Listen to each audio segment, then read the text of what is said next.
আজকে আমরা একটি বিশেষ বিষয় নিয়ে আলোচনা করতে চলেছি। আজকের বিষয়, যারা আপনারা বাড়ির বাইরে থাকেন, সে হতে পারে স্টুডেন্ট, হতে পারে কোনো প্রফেশনাল, বা হতে পারে বাইরে কোনো কাজের জন্য কেউ কোথাও রয়েছেন।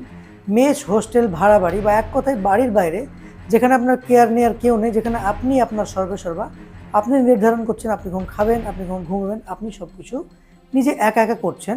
তাই আজকের আমরা এই প্রবলেমটির নাম দিতে চলেছি হোস্টেল সিনড্রোম। কেননা 90% কেসে দেখা যাবে যে স্টুডেন্টের ক্ষেত্রে এই প্রবলেমটা বেশি হয়। চলুন আমরা দেখে নিই স্টুডেন্টদের কী কী প্রবলেম বাইরে থাকলে হয়। প্রথমত দেখা যায় স্টুডেন্ট অবস্থায় বা বাড়ির বাইরে থাকলে সবথেকে বেশি যেটা দেখা যায় সেটা হচ্ছে স্কিনের প্রবলেম, স্কিন ডিসঅর্ডার, সোরিয়াসিস বা বিভিন্ন ধরনের অন্যান্য ইচিংয়ের প্রবলেম, রিংওয়ার্মের প্রবলেম, স্কেবিজের প্রবলেম, এই ধরনের বাজে রকমের যে ত্বকের প্রবলেম, সেগুলি কিন্তু স্টুডেন্ট অবস্থায় মেস হোস্টেলে থাকলে বেশিরভাগ ক্ষেত্রে দেখা যায়। দ্বিতীয়ত গ্যাসের প্রবলেম, পেটের হজমজনিত সমস্যা। তৃতীয়ত মেন্টাল ডিপ্রেশন বা অ্যাংজাইটির প্রবলেম, বুক ধরপড় করা, রাত্রে ঘুম না আসা। এই তিনটি প্রবলেমকে পাখির চোখ করে আমরা এই ভিডিওটি এগিয়ে চলবো। পুরো ব্যাপারটিকে জানতে এবং এইখান থেকে সলিউশন পেতে আপনারা পুরো ভিডিওটি দেখুন।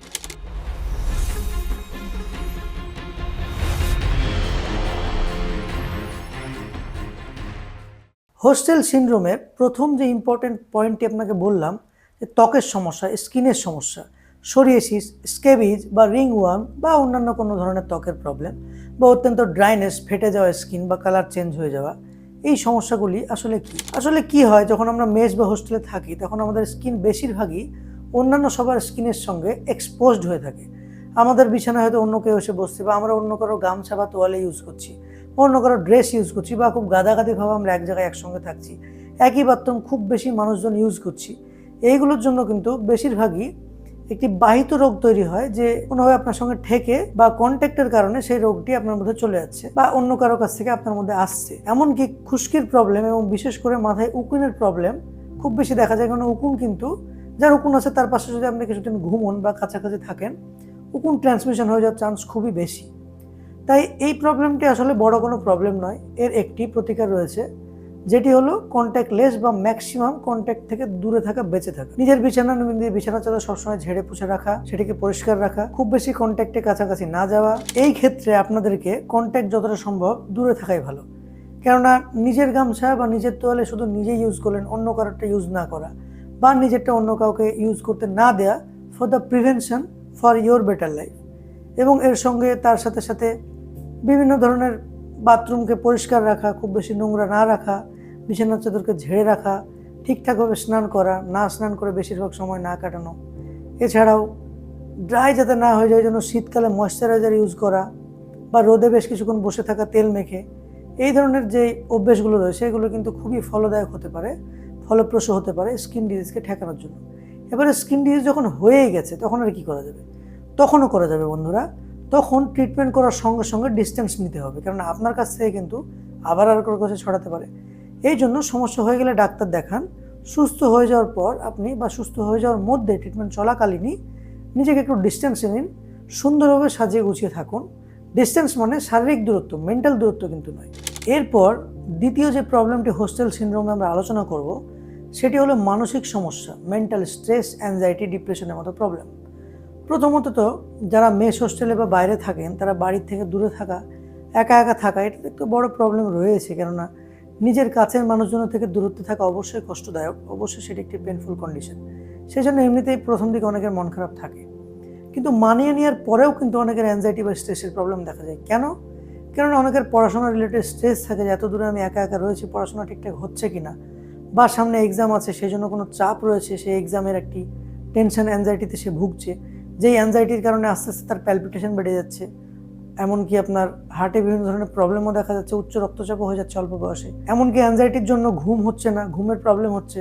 স্বাভাবিকভাবে ঘুম না হলে সকালে উঠে তার একটি ঘুম ঘুম ভাব, ক্লাসে ঠিকঠাক মন যাচ্ছে না, পড়াশোনায় মন বসছে না, এখান থেকে আবার চোখ ফোলা ভাব, চুল ওঠার মতো প্রবলেম দেখা যাচ্ছে।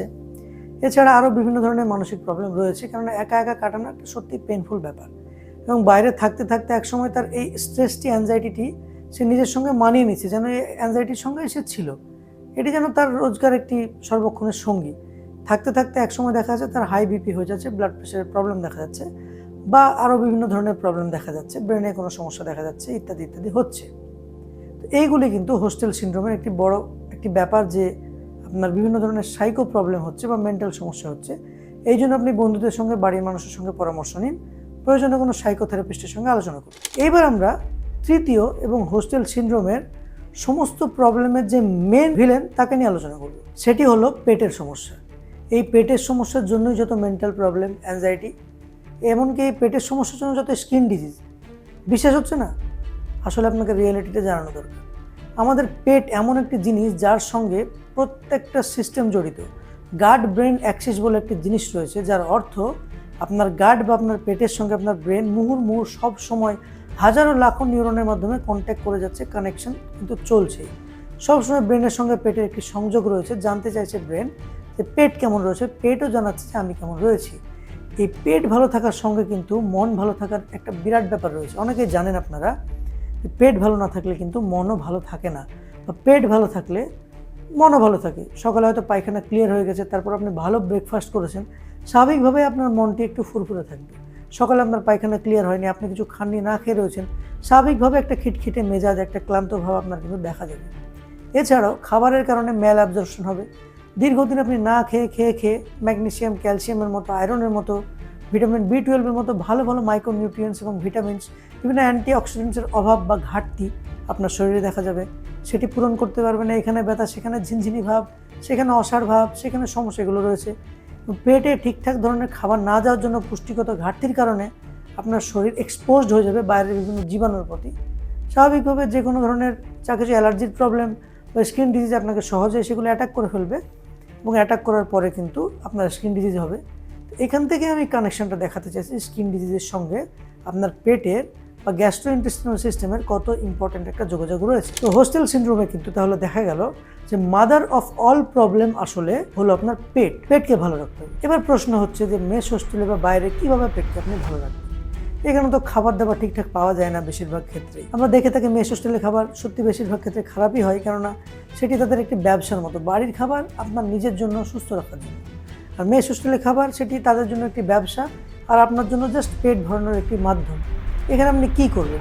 এখানে আপনাকে দেখতে হবে যে অল্প খরচে কী কী খাওয়া একটি ছেলের পক্ষে বা একটি স্টুডেন্টের পক্ষে বা একটি বাইরের কাজে বা প্রফেশনাল কাজে রয়েছেন, কম টাইমে সম্ভব এরকম দেখতে হবে। প্রথমত ব্রেকফাস্ট আপনি একটু প্রোটিন বেশি এরকম খাবার খাওয়া শুরু করুন। একটু ডিম রয়েছে, তার সঙ্গে ভালো কোনো স্যালাড খেতে পারেন, দই খেতে পারেন।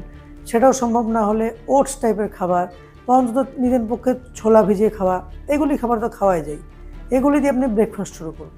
দুপুরের দিকে হয়তো খুব ভালো কোয়ালিটি এন্ডের খাবার আপনি পাচ্ছেন না, যেটি পাচ্ছেন চেষ্টা করুন অন্তত টেস্ট ভালো হোক না হোক, খাবারের কোয়ালিটি যেন ভালো হয়। মানে খাবার যেন পুরনো না হয়, পচা না হয়, বা খুব বেশি প্যাকেটজাত খাবার না হয়, ফ্রেশ খাবার হয়, রিসেন্টলি তৈরি করেছে এমন খাবার হয়, সেটি আপনি সঠিক একটা টাইমে খাওয়ার চেষ্টা করুন। রাত্রের দিকে চেষ্টা করুন আস্তে আস্তে যতটা সম্ভব আমিষ কম খাওয়া বা না খাওয়া, এবং হালকা ধরনের খাবার খেয়ে ডিনার ছাড়া। কারণ রাত্রে ডিনারটা হালকা সারলে কিন্তু আপনার ঘুমটি তাড়াতাড়ি আসবে। ঘুম আসার পরে ইজিলি শরীর আপনার সেই খাবারটা হজম হয়ে যাবে। কিন্তু খুব হেভি খাবার রাত্রে যদি খেয়ে নেওয়া হয়, বা রাত্রের দিকে মাংস টাংস খুব বেশি পরিমাণে খেয়ে নিলে সেই খাবারটা হজম করতে শরীরের যথেষ্ট কষ্ট হবে, এবং শরীরের কষ্টের কারণে ঘুমটি আপনার পরিপূর্ণ হবে না। তা আপনার কিন্তু ফিউচারের জন্য হয়ে যাবে ক্ষতিকর। পরের দিন সকালে ফ্রেশ থাকতে পারবেন। এবার আমরা বলতে চাই যে এই সমস্ত সমস্যার পরেও আপনার কোনো প্রবলেম হয়তো সারছে না। এমন হয়তো হচ্ছে যে দীর্ঘ সময় এই সমস্যা আপনি ভুগছেন, 1 বছর, 2 বছর, 3 বছর, এবং এটি আপনার এমনভাবে সয়ে গেছে যে এখন আপনি কোষ্ঠকাঠিন্যকে প্রবলেমই মনে করেন না, বা আপনার গ্যাস, ঢেকুর ওঠা, পেট ফাঁকা, এগুলো আপনি প্রবলেমই মনে করেন। আপনি ভাবেন যে ওষুধ খেয়ে নিলাম, গ্যাস হয়েছে, একটা ট্যাবলেট খেয়ে নিলাম, একটু সিরাপ খেয়ে নিলাম, ঠিক হয়ে গেল। এটি তো আরো মারাত্মক, আরো ভয়ঙ্কর বন্ধু। কেননা এই ধরনের গ্যাসের যে ওষুধগুলো বাজারে চলতি আপনারা কোনো ডাক্তারের পরামর্শ ছাড়া নিজেই কিনে নিয়ে খাচ্ছেন, সেগুলি আরো বেশি আপনার ফিউচারের জন্য ক্ষতিকর। সেগুলি আপনার কিডনিকে ভীষণভাবে প্রভাব ফেলছে, কিডনির ক্ষতি করছে, লিভারের ক্ষতি করছে, আলসার হয়ে যাওয়ার চান্স বাড়ছে, এমনকি হৃদরোগের সম্ভাবনাও বাড়ছে। তার সঙ্গে সঙ্গে আপনার পুষ্টি কমিয়ে দিচ্ছে, শরীরের শোষণ কমিয়ে দিচ্ছে। এই ধরনের পিপিআই বা proton pump inhibitor directly vitamin B12 এর শোষণ কমায়, ক্যালসিয়াম, ম্যাগনেসিয়ামের মতো অত্যন্ত প্রয়োজনীয় খনিজের শোষণ কমায়। এগুলি আপনি ডাক্তারের পরামর্শ নিয়ে খান, প্রয়োজনে খান।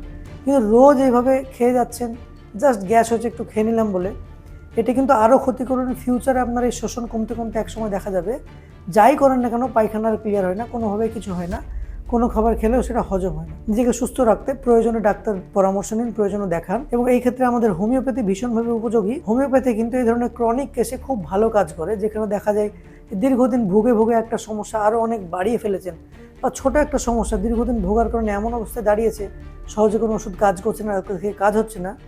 এই পরিস্থিতিতে আমি বলবো আপনারা হোমিওপ্যাথিকে সময় দিন, বিশ্বাস রাখুন। হোমিওপ্যাথি আসলে বিশ্বাস করে একটি রোগীকে সুস্থ করার উপর, নাকি একটা রোগকে সুস্থ করার। অর্থাৎ আপনার পেট খারাপ হয়েছে এটি আমরা দেখব না, আপনার পেট কেন খারাপ হয়েছে, কিভাবে সেই পরিস্থিতি থেকে আপনি জিতবেন, পেট ঠিক হওয়ার পরেও কেন আপনার আর পেট খারাপ হবে না সেটি লক্ষ্য করা একজন হোমিওপ্যাথি ডাক্তারের কিন্তু প্রধান লক্ষ্য। তাই রোগীর চিকিৎসা হোমিওপ্যাথি করে থাকে এবং আপনারাও নিজের চিকিৎসা করেন, আপনার রোগের না করে। আপনি গিয়ে বলুন যে আমার এই সমস্যা হচ্ছে, এখান থেকে আমি উদ্ধার পেতে চাই, আপনি আমাকে হেল্প করুন। সেক্ষেত্রে ডাক্তারবাবু আপনাকে কিন্তু সম্পূর্ণভাবে হেল্প করবেন, হোমিওপ্যাথি ওষুধ দিয়ে আপনাকে সুস্থ করে তুলবেন। বিশেষভাবে যারা মেস হোস্টেলে থাকেন তাদের এই সমস্যা থেকে প্রতিকারের জন্য আমি আপনাদেরকে আজকে 5টি গোল্ডেন টিপস আলোচনা করতে চলেছি, 5টি গোল্ডেন টিপস শেয়ার করতে চলেছি, যার মাধ্যমে আপনার ফিউচার হেলথের দিক থেকে অনেকটা সিকিউর হয়ে যাবে মেস হোস্টেলে থাকার পরেও। যেহেতু মেস হোস্টেলে থাকার সময় আপনাদের খাওয়া দাওয়া নিজের কন্ট্রোলে থাকে না, অর্থাৎ আপনি নিজে কী খাবেন তা ডিসাইড করার ক্ষমতা রাখেন না, মেসে বা হোস্টেলে যা খাবার দেওয়া হয় তাই খেতে আপনি বাধ্য। এক্ষেত্রে কী করা যায়? পয়েন্ট নাম্বার 1 হচ্ছে স্মার্ট স্ন্যাকিং। আপনি কি করবেন? আপনি স্মার্টফোনের যোগে খাবার দাবারের দিক থেকে একটু স্মার্ট হতে হবে। বাইরে তেলে ভাজা না খেয়ে আপনি হয়তো চিড়ে ভাজা বা মুড়ি ভাজা বা এই ধরনের কোনো বাড়ি থেকে নিয়ে আসলেন খাবার, বা বাইরে থেকে নিয়ে কাছে রাখলেন, সেটি খেলেন। হয়তো দই খেলেন, হয়তো অল্প স্যালাড খেলেন, বা কিছুটা ফল খেলেন। যদি তেলে ভাজার পরিবর্তে এইগুলি আপনি রাখতে পারেন, বা হয়তো সপ্তাহে আপনি 2 দিন 1 দিন তেলে ভাজা খেলেন, বেশিরভাগই চেষ্টা করলেন এই হোমমেড জিনিসগুলি খাওয়ার। এই স্মার্ট স্ন্যাকিংয়ের মাধ্যমে কিন্তু আপনার স্ন্যাক্স জাতীয় যেই ফাস্ট ফুড খাওয়ার বা ফ্রাইড ফুড খেয়ে অয়েলি প্রবলেম হওয়ার সম্ভাবনা বা গ্যাসের সম্ভাবনা সেটা কমে গেল। টিপস নাম্বার 2 হচ্ছে প্রত্যেকদিন ব্রেকফাস্ট রাখা। ব্রেকফাস্ট কোনোভাবে স্কিপ না করা, কেননা ব্রেকফাস্ট স্কিপ করলে কিন্তু পুরো আপনার যে সার্কাডিয়াম রিদম, সেই রিদমটা নষ্ট হবে। আপনার যে বডির ভেতরকার অভ্যন্তরীণ ঘড়ি সেটি ভুল চলবে, আপনার ঘুমও ঠিকঠাক হবে না, হজমও ঠিকঠাক হবে না, স্টুল ইররেগুলার হয়ে যাবে, কোষ্ঠকাঠিন্যের সমস্যা দেখা যাবে। তাই প্রত্যেকদিন সকালে ন্যাচারাল যা কিছু খাবার সম্ভব সেগুলি দিয়ে ব্রেকফাস্ট অবশ্যই করুন। পয়েন্ট নাম্বার 3 হচ্ছে পর্যাপ্ত পরিমাণে ঘুম। পর্যাপ্ত ঘুম কিন্তু খুবই প্রয়োজনীয়। মেস হোস্টেলে কী হয়, আর একটু পড়ে নিয়ে ঘুমিয়ে যাবো, বা সামনে এক্সাম আছে বেশি পড়া দরকার, বা হয়তো বন্ধুদের সাথে আড্ডা দিয়ে রাত্রি হয়ে গেল, এরকম হওয়ার সম্ভাবনা বেশি থাকে। 1 দিন 2 দিন ঠিক আছে, কিন্তু যদি রোজই তেমনটা হয়, এই ধরনের ঘুমের ব্যাঘাত কিন্তু লং টাইমে আপনার যে বডির একটি লং টার্ম ইফেক্ট তা খুবই খারাপ, এবং এটি খুবই অ্যাডভার্স আপনার ন্যাচারাল বডির ক্ষেত্রে, ব্রেন এবং মাইন্ডের জন্য। এই জন্য চেষ্টা করতে হবে খুব বেশি রাত না জেগে আপনার ঘুমিয়ে যাওয়ার, এবং সকাল সকাল উঠে মোটামুটি 8 ঘন্টার আশেপাশে ঘুমানোর কিন্তু মেস হোস্টেল লাইফে একদম খুবই প্রয়োজনীয়। এরপরের গোল্ডেন টিপস আমরা যেটি শেয়ার করব, সেটি হয়তো অনেকেই খুব ক্যাজুয়ালি নেন বা ভাবেন যে এটা তো ঠিক আছে, সবাই বলে, যার কাছে যায় সেই বলে। কিন্তু কেন বলে, এটি কিন্তু মোস্ট ইম্পর্ট্যান্ট ফ্যাক্টর বন্ধুরা। সেটি হলো পর্যাপ্ত পরিমাণে জল খাওয়া, বা আমরা ডাক্তাররা যেটা লিখে থাকি প্রেসক্রিপশনের নিচে, টেক প্লেন্টি অফ ফ্লুইডস, অর্থাৎ যতটা পানীয় প্রয়োজন আপনি নিন। কারণ আপনার শরীর যখন পানীয়ের অভাব ভোগ করে তখন কিন্তু সমস্ত কোষ দুর্বল হয়ে যায়, আপনার একদম ভেতর থেকে বাইরে অবধি শরীর ড্রাই হয়ে যায়, তাতে বিভিন্ন ধরনের প্রবলেম দেখা যায়, হজম থেকে শুরু করে একদম হার্ট অবধি, ব্রেন অবধি সমস্যা দেখা যায়। তাই পর্যাপ্ত 3-4 লিটার জল সারাদিন আপনি 24 ঘন্টায় খাওয়ার চেষ্টা করুন। যদি বুঝতে না পারেন কিভাবে খাওয়া যাবে, হোস্টেলের ক্ষেত্রে সবথেকে বেস্ট হচ্ছে 1 লিটারের 3টে বোতল নেওয়া, বা 2 লিটার 1 লিটার মিক্স করে 3 লিটার বোতল জল রাখা এবং সেটি থেকে খাওয়া। আবার রাত্রিবেলা দেখা যায় কতটা জল আপনি খেয়েছেন, জল শেষ হলো কিনা বুঝে যাবেন, আবার পরের দিন সেই জলটা ভরে নেওয়া। তাহলে নিজের বোতল থেকে জল খেলে আপনি বুঝতে পারবেন সারাদিনে অ্যাকচুয়ালি কতটা জল আপনি খেলেন। এবং গোল্ডেন পয়েন্টসের যে 5th পয়েন্ট, সেটি একটি অন্যতম ইম্পর্টেন্ট একটি পয়েন্ট মেস হোস্টেলের ক্ষেত্রে। সেটি হলো আপনাকে চেষ্টা করতে হবে যে যেই মিলি আপনি নেন না কেন বেশি বেশি চিবিয়ে খাওয়া। মেস হোস্টেলে কি হয়, ফোন দেখতে দেখতে খাওয়া, গল্প শুনতে শুনতে, বা বন্ধুদের সাথে গল্প করতে করতে খাওয়া, বা পড়াশোনা করতে করতে খাওয়া, এই ধরনের সমস্যা। বা খাওয়াকে একদমই টাইম না দেয়া, যে আমি 8 ঘন্টা পড়ি, খাওয়ার জন্য মাত্র 5 মিনিট দিই, নট এ স্মার্ট মুভ। কেননা খাবারের সময় দেওয়া দরকার। যত বেশি চিবিয়ে চিবিয়ে আপনি খাবেন তত খাবারটি তাড়াতাড়ি হজম হবে, আপনার পেট পরিতৃপ্ত হবে। পেট পরিতৃপ্ত হলে গাট ব্রেন অ্যাক্সিস যেটা বললাম, সেই জন্য আপনার ব্রেনও একদম সতেজ থাকবে, পড়াশোনা হয়তো আরও ভালোই হবে। খাবারের জন্য আপনি 10 মিনিট বেশি দিলে পড়াশোনার জন্য সেটা ক্ষতি নয়, বরং কাজের ক্ষেত্রেও সেটি হয়তো উপকারী আপনার জন্য হতে চলেছে। তাই ঠিকঠাকভাবে চিবিয়ে খাওয়া খুব ইম্পর্টেন্ট, এবং খাবারটি হজম হলো কিনা, রেগুলার স্টুল আপনার হচ্ছে কিনা, সেগুলো দেখা প্রয়োজনীয় ডাক্তারের পরামর্শ নেয়। এই গোল্ডেন টিপসগুলি একজন মেস হোস্টেলের ছেলের জন্য, লক্ষ লক্ষ যুবক যুবতীর জন্য যারা স্ট্রাগল করছে, পড়াশোনা করে জীবনে প্রতিষ্ঠিত হওয়ার চেষ্টা করছেন, বা যে সমস্ত ভদ্রলোক বা ভদ্র মহিলারা বাইরে কাজ করছেন বাড়ি ছেড়ে, তারা বিভিন্ন প্রফেশনাল কাজের সাথে যুক্ত রয়েছেন এবং স্ট্রাগল করছেন লাইফের এই ফেজে, তাদের জন্য কিন্তু নিজের হেলথকে সুস্থ রাখার জন্য একদম অপরিহার্য। তাই আমার এই ভিডিওটি যদি আপনাদের পছন্দ হয়, এই সমস্ত আপনার যারা পরিচিত কাছের মানুষ তাদের মধ্যে শেয়ার করে দিন যে মেস হোস্টেলে এই হোস্টেল সিনড্রোম থেকে কীভাবে বেঁচে থাকা যাবে। আমাদের ভিডিও লাইক করুন, কমেন্ট করুন, জানাতে কেমন লাগলো, কী ধরনের ভিডিও আপনারা আরও পেতে চান, এবং আমাদের চ্যানেলকে সাবস্ক্রাইব করুন আমাদের মনোবল বাড়াতে এই ধরনের ভিডিও আরও পেতে। অনেক অনেক ধন্যবাদ।